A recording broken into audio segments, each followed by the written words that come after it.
Hey, everybody. It's chapter 9 time, or shall I put it this way? A touch on chapter 9 and some remnants of chapter 8. There are some things that I wanted to go back over and maybe improve upon, but there's just so much there at the 70s flowering of rock music that I think some of the most important things that set up a lot of the sub styles that we get later on in the history of rock are worth spending a little time on. And I mentioned, in talking about Led Zeppelin, our poster child of the rock band era, the later song, which is, sort of a departure from their early stuff, which is very blues rock based. There are so many different things at once, Led Zeppelin. If you look at Whole Lot of Love and the blues rock that is largely what the first three albums are, and then with the fourth album that contains Stairway to Heaven, they sort of just become orchestrators of many different things, incorporating many different styles.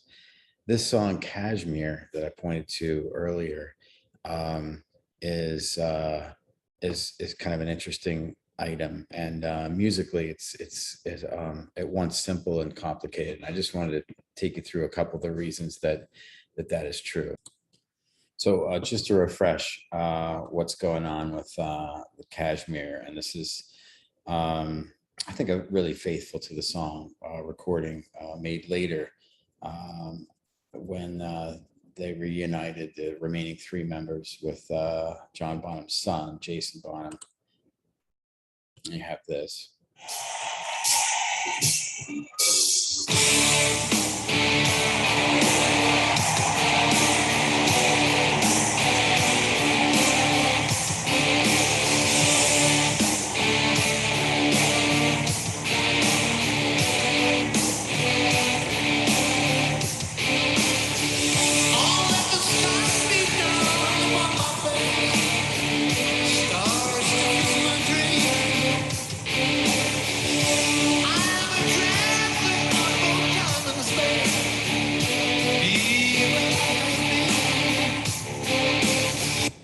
The song is episodic. The song is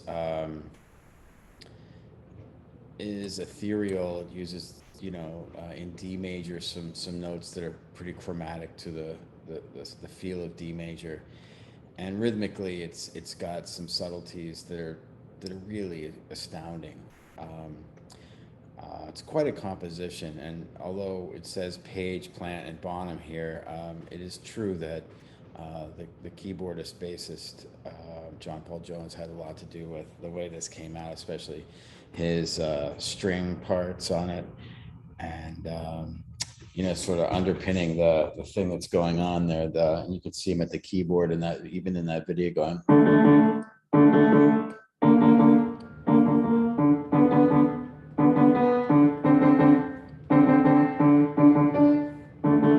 Right, and what I just played was right up to there. And this is a sheet music for like a piano part, but it's nice in that it shows you what you would do basically at the guitar with these fret diagrams, and what you would do with both hands of the piano to emulate it. Does it sound anything like that? No, but it is the basis for it, and that rhythmic thing, as well as this pitch thing, the way it unfolds, is worth taking a look at.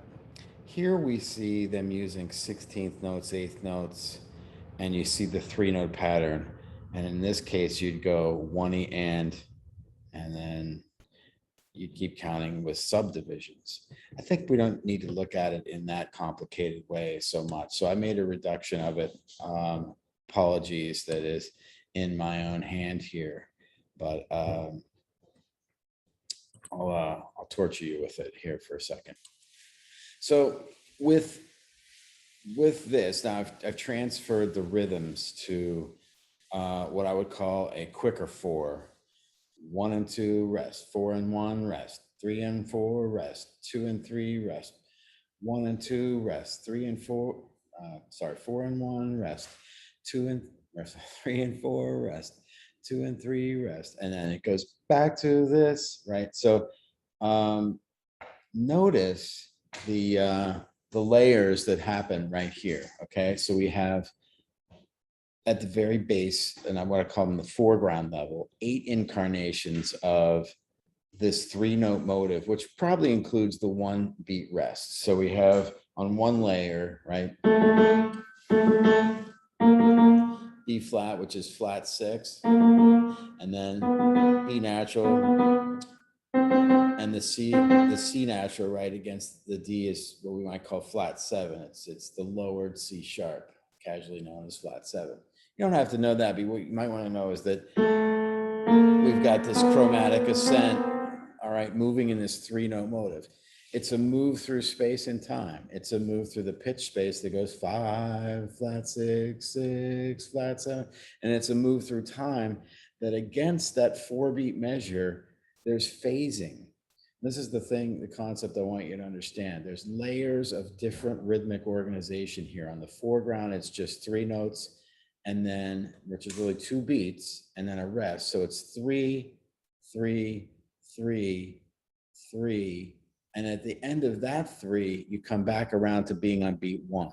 So in 12 beats time, you have 4 modules of 3, whereas against, in these 3 bars, against that, you have 3 groups of 4 beats, the measures. So nothing's taking away from the fact that it's in 4/4, all right, except the feel contradicts that and moves against it. And every da-da-da, da-da-da, da-da-da, da-da-da, and now we're back to B1. All right, now that's not the end of the module, the whole 6 measure module, but we see the foreground 3-note thing moving back a beat each incarnation. Here it's on beat 1, then 4, then 3, then 2. Back to 1, then 4, then 3, then 2. This is called phasing. It's called layering. There's probably other names for it that I'm not thinking of right now, but it's sort of different rhythmic organizations all at the same time. And there's more to it than just that. If you take a look at the 6-beat thing on 6 beats on scale degree 5, the A, and then 6 beats on flat 6, the B flat, 6 beats on 6, and then 6 beats on flat 7, right? Before it goes back to the beginning. Other levels exist here, right? On the middle ground, there's where we come back around to 1 again here. So it's 3 bars worth of organization there. And then the whole module is these 6 measures like that. So if you take anything from that, just know that it's lots of different levels of organization, both pitch, especially rhythm and time here. And the idea of phasing is what gives that song its characteristic.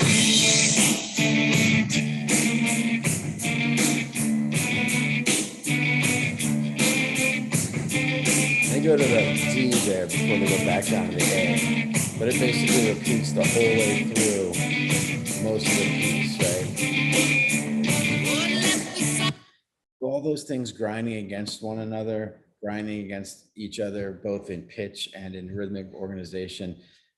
It's really an interesting work, I think. My hat's off, as you could tell, to these guys for putting this all together. So when in the chapter, he makes an example of the singer-songwriter Carole King as an example of 70s songwriting from that personal aspect. She's a great choice, and she provides that connection to the Lieber Stoller, the Carole King, Jerry Goffin songwriters of the early 60s, which she was there for, but she becomes an artist in her own right with Tapestry in 1972. Well, in the late 60s, as sort of we see with Dylan, songwriting becomes more me than we, and we call it the rise of the confessional songwriter. There's no better example of it than Joni Mitchell, and probably no better example of the confessional songwriter no better point in history that's better demonstrated by than her album Blue from 1970 or 71, I forget. We're going to look at some moments from her documentary in a minute, but in the early 60s or the late 60s, she plays live at this show. And, Joni is such a genius and such an interesting animal. She grew up stricken with polio and could hardly play instruments, but she became able to play these interesting shapes at the guitar and uses different tunings. She uses different shapes on the piano, and we're going to see a little of that. She even plays the dulcimer later on. Here's her introducing one of her new tunes, Big Yellow Taxi.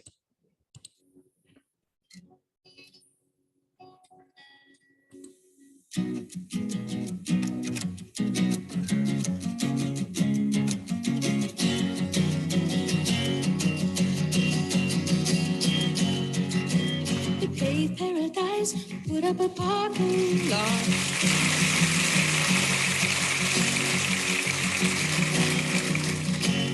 With a pink hotel, a boutique, and a swinging hot spot. Don't it always seem to go? You don't know what you've got till it's gone. They paved paradise, put up a parking lot.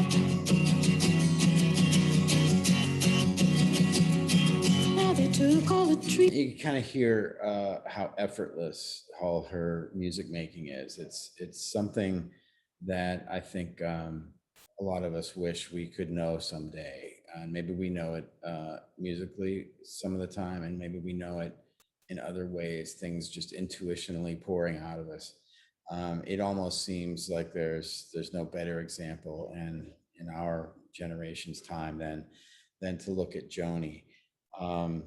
Later on in this same concert, and it's just nice to have a nice audio concert where she does this kind of thing. One of her early tunes, I think she wrote it when she was 17, was Both Sides Now, and she let another artist record it, and it became mega popular, Both Sides Now, and it's just great to remember that it was her that did this. So let me play you her.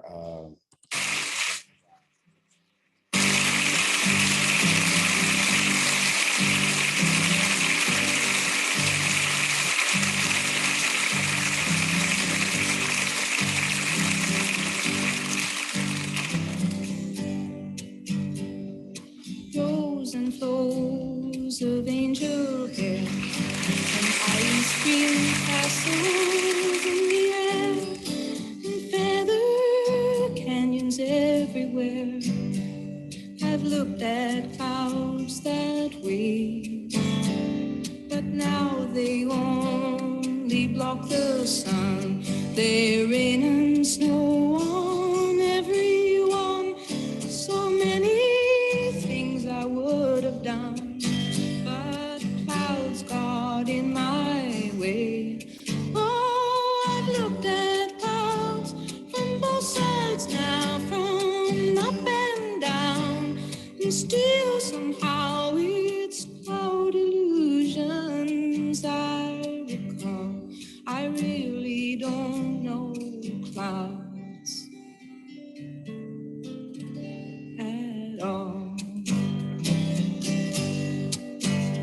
And you can hear how she waits for the crowd to stop clapping before she goes on. It's not just I'm playing a song from end to end. It's not just I'm I'm playing from a script. Every time she plays something, it's a new incarnation of it. Even though I'm sure she's played this song many, many times. I'm sorry, it was Judy Collins that she gave the song to in like 66 or 7. She was just 17. And she's writing this song, as a matter of fact, about sort of being ripped out of her youth by the machine, the music making machine. She had a struggle with being herself in many ways, and her songs are about that struggle all the time. So let's take a look at some of that. I've got some moments from her documentary, uh, Woman of Heart and Mind. It's very well done. And let me see if I can cue this up at the right place. Get a little taste of her biographical situation. Now, it is true that after she divorced her husband, which was really, he acted more like her father in the early 60s, she was set to marry Graham Nash, Crosby, Stills, and Nash, and of course, Holly's fame. And he lived with her in the Laurel Canyon, as a lot of famous artists did, like the Eagles and um, Crosby, Stills, Nash. Very famous for actors and musicians. Their location high above the hills of California. And she talks about that here and her move sort of toward being an artist and trying to find her own way amidst all the struggles of the things pulling at her. At a piano and said, "Dry your eyes, you silly girl, you'll never have a piano." And I thought, maybe I'm the one that got the gene that has to make it happen for these two women. As much as I loved and cared for Graham,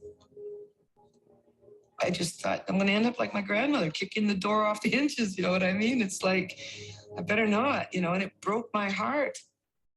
This year I took some time off from touring and went off on some adventures of my own. And this is kind of a letter back home.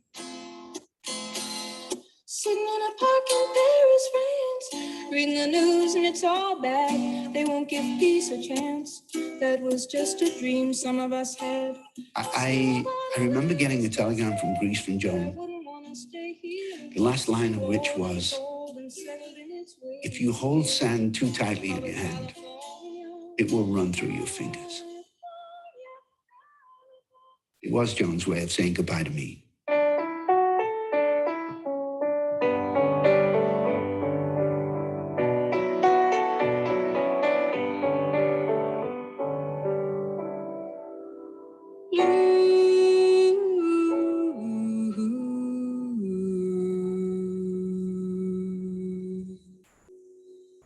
Songs are like tattoos, I've been to see before. Grounded angrily, or let me sail away.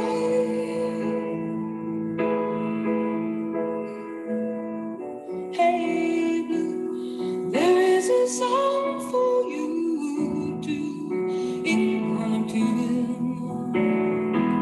Notice how she basically uses her instruments as the canvas behind which she's painting the vocal lyrics. Although it's not just canvas, she's amazingly adept at harmony. Even though she's not a virtuosic guitarist or pianist, you can see how she uses it and brings out lots of subtle colors. Listen to the polychords. There's chords against other chords that create these colors. It's like she's an expressionist painter almost, the way she sings against these colors, whether it's the piano, the guitar, or the dulcimer, as we saw a second ago. Underneath the skin, an empty space to fill in.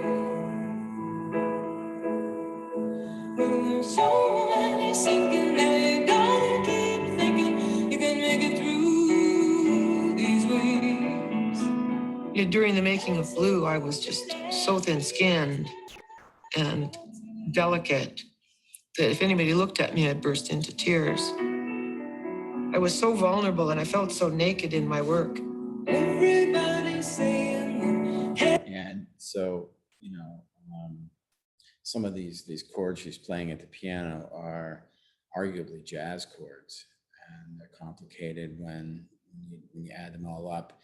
It was not long after this time period that she started to play with some of the greatest jazz players in the world, namely Jaco Pastorius, the great jazz bassist.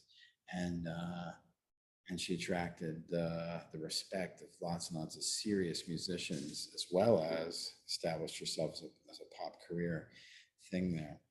And of course, she's talking about what it was like in that period of Blue, where she was able to sort of expose a lot of her personal things, being that confessional songwriter. She wrote a song called Case of You on Blue that is depicted here amidst some things here. So let's listen to just a minute or so of that, and there's some other documentary portions that are kind of interesting. What do we got here? 40. Very low tech here in the studio this morning. Let's start here. Nerves of their life. And in order to do that, you have to strike against the very nerves of your own. Just before our love got lost, you said, I am as constant as a northern star. I'm answered, constant in the darkness. Where's that? If you want me, I'll be in the bar. I remember playing it for Chris Christopherson, and he was kind of shocked by it, said, oh, Joni, save something of yourself. I think he felt that I had gone revealed too much or something. I'd laid myself too vulnerable. I think she was very insecure whether it was good, whether she'd, I think she felt basically she had taken her skin and turned it inside out.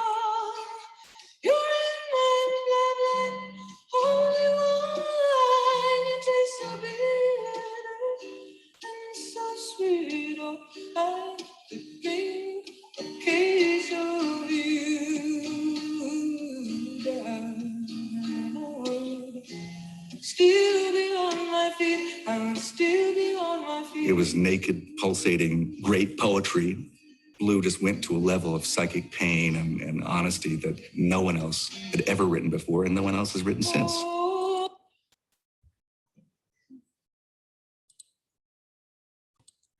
Just to make sure you're aware that it's not all just dry, slow ballad stuff. On the album Blue, as I show you the track list here, there's a lot of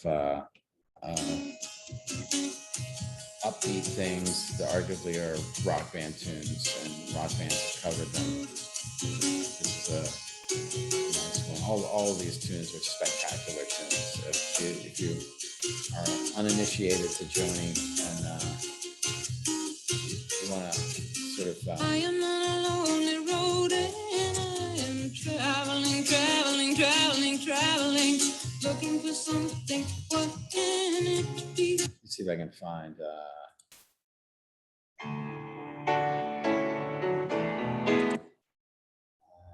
Carrie is a little more upbeat, right?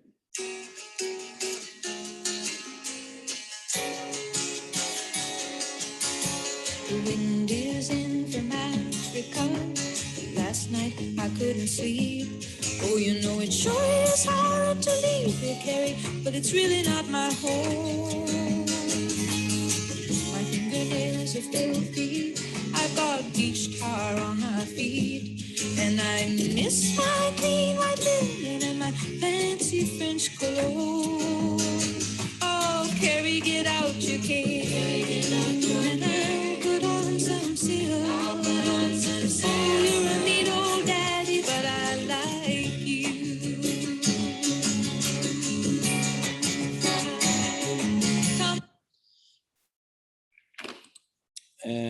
We don't have really time to do too much more. In that documentary we saw earlier, her former partner, Graham Nash, who was a member of Crosby, Stills and Nash and Crosby, Stills, Nash and Young. I think it's good to remember that there's a lot of history before Crosby, Stills, Nash and since. This is their debut album. They were a band that played at Woodstock, and they were maybe the first super group. What do I mean by that? Graham Nash, harmony singer, lead singer for the Hollies.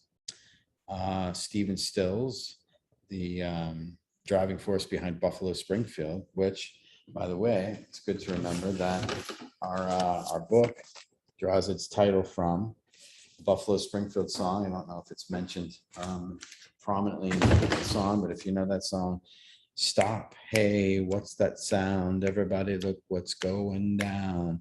A social change anthem from the 60s. That's where this book gets its title, What's That Sound? And then, of course, David Crosby, member of the Byrds, one of the best harmony vocalists, an interesting persona of the rock world. And back in the day, I think they opened their set at Woodstock with the iconic Sweet Judy Blue Eyes.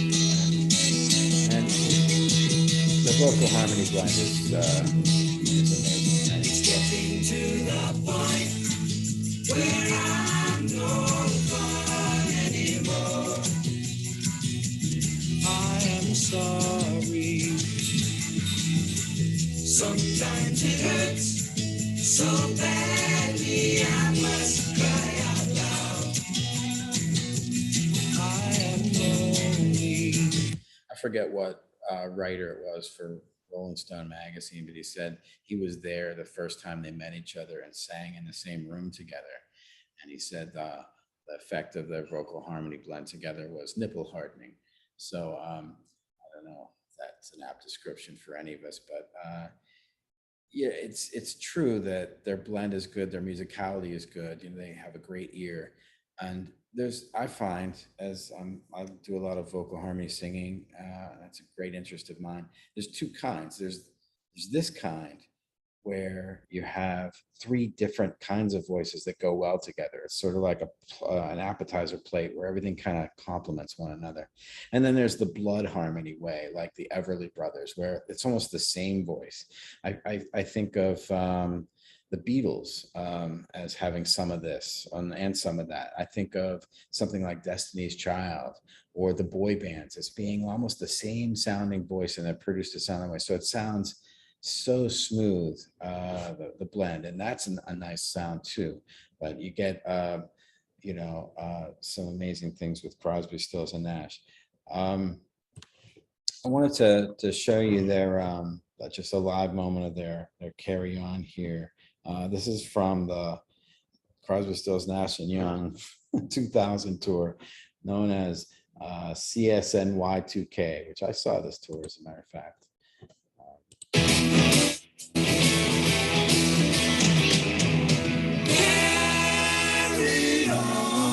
Stills, Nash, Crosby. Here's Neil Young. Here we go.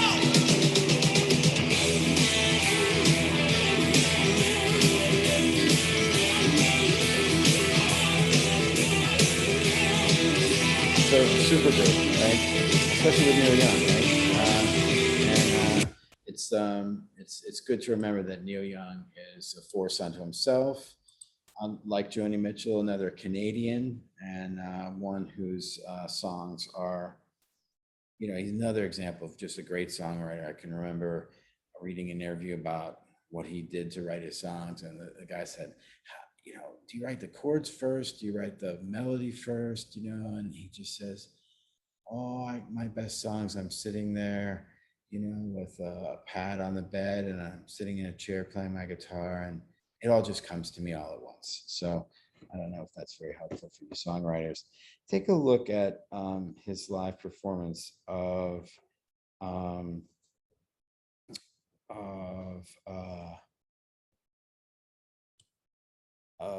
one of his songs from the early 70s, Old Man. I like his Massey Hall performance of this better, but this has better video and audio. This is him at the BBC in 1971. I need to share screen. Here we go. He introduces it. It's kind of interesting. He's so young. Yeah, I think he's about 24. There's so much more. Thank you.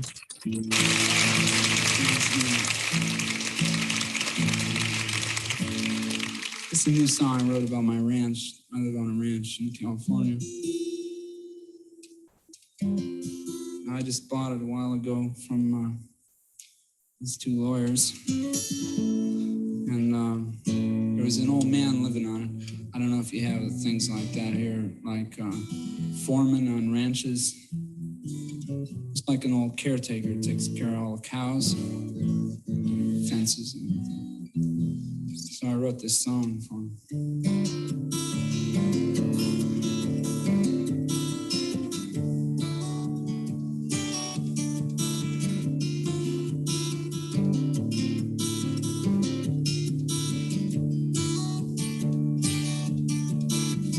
Old man, look at my life. I'm a lot like you were. Old man, look at my life. I'm a lot like you were.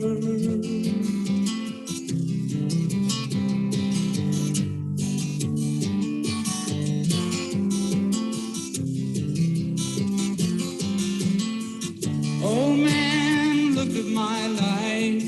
24 and there's so much more. Live alone in a paradise that makes me think of two.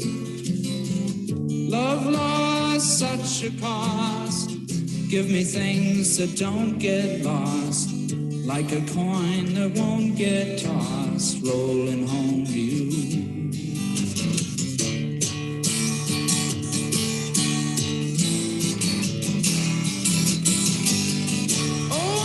Take a look at my life, I'm a lot like you.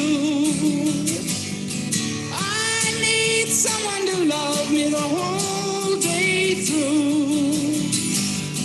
I want to look in my eyes and you can tell that's true.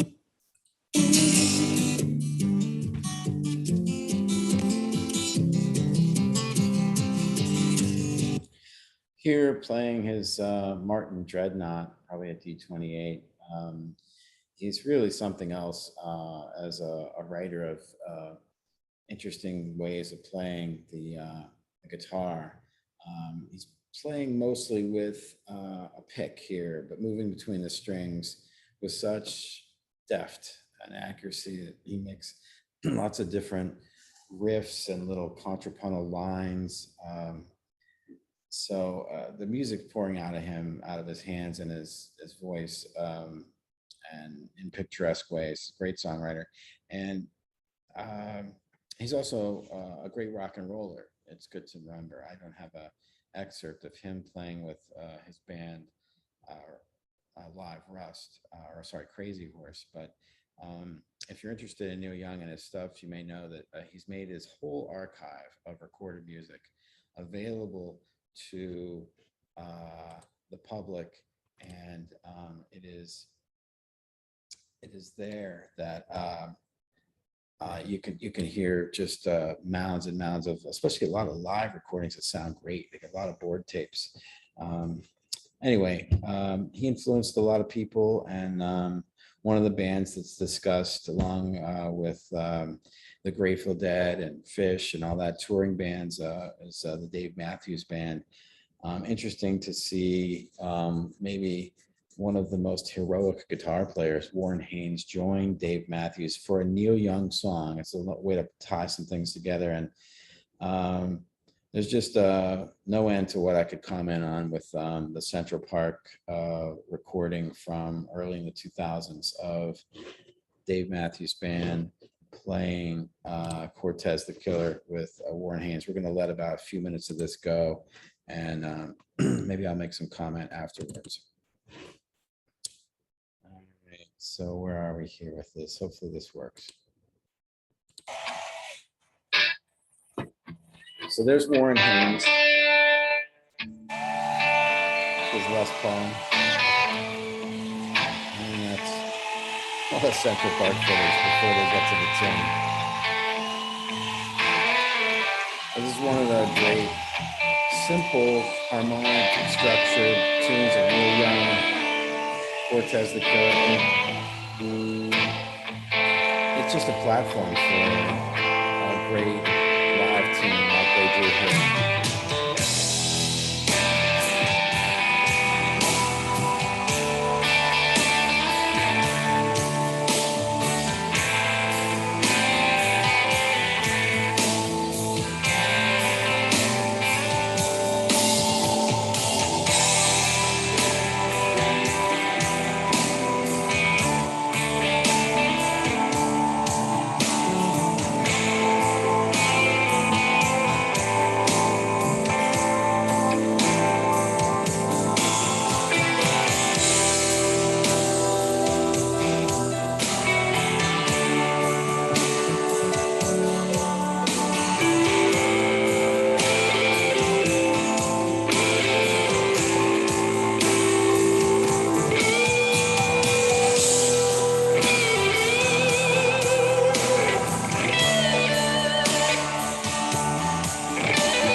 Just a stellar band, the Dave Matthews Band, with Carter Beauford on drums. Came dancing across the water, galleons and guns, looking for a new world, palace in the sun. On the shore lay Montezuma, his golden leaves and pearls, and his laws he often wondered the secrets of the world. Subjects scattered around him, like leaves around that tree, and there flowed the many colors of all the angry gods to see. Oh, and all were beautiful, and the men stood straight and strong. They offered life and sacrifice so that others could go on.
Hate was just a legend. War was never known. So a lot of things getting pulled together in our realm of observation. Warren, you know, has sort of a career as a sideman. He's been the guy who's filled in for Duane Allman in the Allman Brothers tours. He's been the guy that's filled in for Jerry Garcia in the Grateful Dead's continuation of touring. He has his own band, Government Mule. He's kind of got a face for radio, if I put it that way, which means that if you like great music and you're not worried about what the guy looks like, then you might just like Warren Haynes and what he does. His shows are always great, and I've been to his festivals that he's produced, where he usually headlines with Government Mule, and that's a great band. And they do a lot of great covers, including some other Neil Young covers, but covers from all over the spectrum of bands that we have been hearing about. And from chapter 9, I think, no, it's really left over from chapter 8. I think they could be talking in the Black Pop chapter about disco as well. Funk and disco are sort of sister forms of danceable, not listenable rock. So it's interesting to note, I think, that at the same time, we have album rock that is more listener based rather than dance based, right? And not pop singles that are oftentimes in the 60s and early 70s were more the dance hits or whatever. Even though, you know, there's the fad of album rock and album oriented and radio FM radio that supports bigger, longer songs that are not meant to be danced to. There is the danceable thing called disco and funky based kind of things. Good to remember that was really all over the radio at the same time. As I remember, I was 12 years old. 1977, you had Star Wars and you had Saturday Night Fever. Here's the opening credits with the very famous Bee Gees song, which they wrote the whole soundtrack. Really, really, even if you hate disco, this is great music, and they're singing and all that. This is halfway through their Staying Alive opening track. Here's John Travolta starring in Saturday Night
Polyester never had it so good than with Saturday Night Live or Saturday Night Fever.